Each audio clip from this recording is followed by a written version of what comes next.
Hello mga lalags. Ito, tatanim ako ngayon ng panibagong pananim. Talong, kamatis, ayun, okra.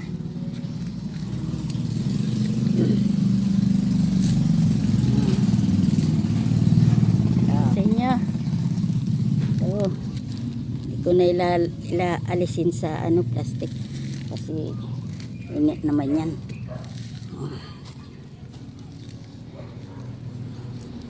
Panibagong talong.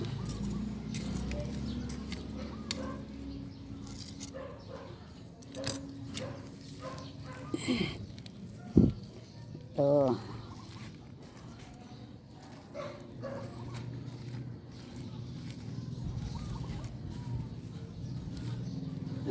Hinapo na yung mga panibago eh. Yung luma na inalis ko na. Nasira ng bagyo eh. Oh. Diba? Yan. Papakinabangan ko ito paglaki na. Siyempre, yan. Dami na, malalaki na yung iba. At ito naman yung kamatis. Tingnan natin kung may butas. May butas naman. Pwede na itong ilagay dyan. Yan. Ilagay na lang yan dyan.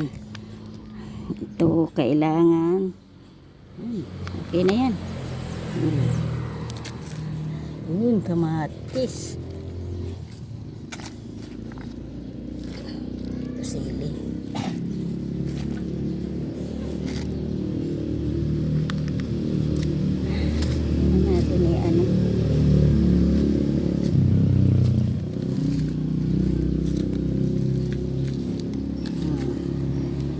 Bagong kamatis. Ito oregano. Ba ito, nagkasala-salabid na ang oregano. Yun, parang nasabit na. Lagay natin yan dito. Ito ang alisin natin kasi sira na oh.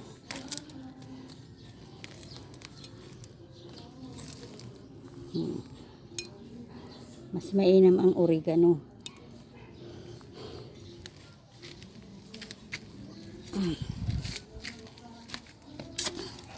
Yan, oregano yan.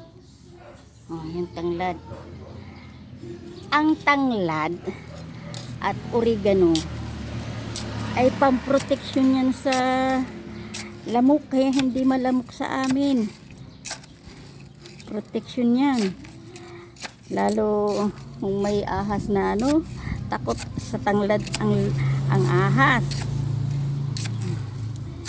Kaya dito hindi malamok dahil sa oregano, mga amoy ng oregano at ng tanglad ipinakamabisa sa mga hindi kaaya-ayang katakot. Ay, siyempre pag lamok pwede kang madinggay, di ba? Yun naman ahas, pag natuklaw ka, nako, kakatakot, binumus yun. Kaya kailangan natin may proteksyon tayo sa ating bakuran, di ba? Yung tanglad at oregano, proteksyon sa atin. At maswerte daw ang oregano. Kung kayo nagre-research, mainam yan na may tanim kayo. Okay. Thank you for watching.